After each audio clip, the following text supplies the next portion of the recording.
राहत्यात असे काही डॉक्टर आहेत ते सगळं काही करतात ते नाही का. आणि अजूनही पण पोलीस लोक त्याच्या शासन दखल देते. 4 कोटीचा प्रॉपर्टी आहे नाही का, काही व्याजाने पैसे देतात ते, काही फंडाने पैसे देतात ते 2 नंबर पैसे करून, मग त्याच्यावर रुबाब दाखवितात नाही का लोकांना, आम्ही असं करू. ज्या प्रकरणाची राहता तालुक्यातून सुरुवात झाली, उगम झाला, त्या प्रकरणावरती आपल्याला बोलायचं आहे. सोनोग्राफी म्हणजेच गर्भलिंग निदान चाचणी की ज्याला बंदी आहे, तरी सुद्धा राहता तालुक्यात आणि शहरामध्ये अनेक दवाखान्यांमध्ये हा बेकायदेशीर प्रकार, माणुसकीला काळीमा फासणारा प्रकार, तोही सरकारची परवानगी न घेता अशा पद्धतीने काही दलाल एजंट डॉक्टरांचं जाळं अजूनही राहता शहरात आहे का, या विषयावरती आपल्याला विचारायचं आहे. काय सांगाल एकंदरीत या सोनोग्राफी आणि गर्भलिंग?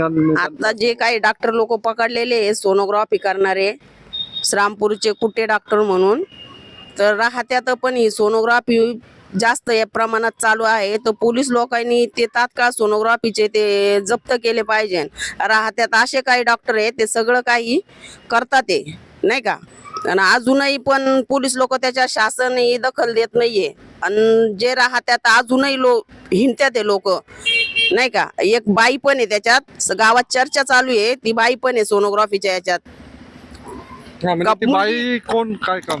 नाही, नाव नाही सांगत, गावात चर्चा आहे त्यांची पण. आणि एक जेंट्स पण आहे, त्यांना तात्काळ चौकशी करून पोलीस लोकांनी ताब्यात घेतलं पाहिजे. हे काळा बाजार, लहान लेकराचं हे करणं, पैसे घेणं, हे शासनाने पाहिलं पाहिजे. पोलीस लोकांनी त्याच्यात दखल घेतली पाहिजे. आणि जे राहतात, जे काही मोठे मोठे दवाखाने, ते सोनोग्राफी चेक केल्या पाहिजे, ते चालू आहे का नाही आहे.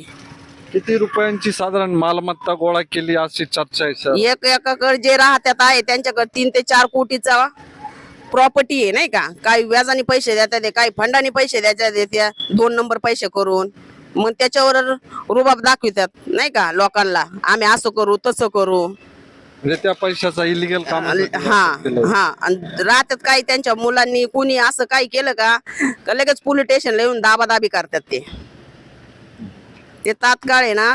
त्याची चौकशी झाली पाहिजे, त्या लेडीजची, त्या जेंट्सची, या राहत्याचे जे मोठे मोठे दवाखाने त्यांची, त्या प्रॉपर्टीची चौकशी झाली पाहिजे. यांच्याकडून कामाला नाही, धंद्याला नाही, प्रॉपर्टी आल्या कुठून. निश्चितच काही लोकांनी बेनामी संपत्ती गोळा केल्याचा आरोप सामाजिक कार्यकर्त्या अर्चनाताई काकडे यांनी केलेला आहे. आणि याची निष्पक्ष चौकशी सरकार पातळीवरती, पोलीस पातळीवरती किंवा जिल्हा शल्य चिकित्सक, सिव्हिल सर्जन यांनी करणं गरजेचं आहे.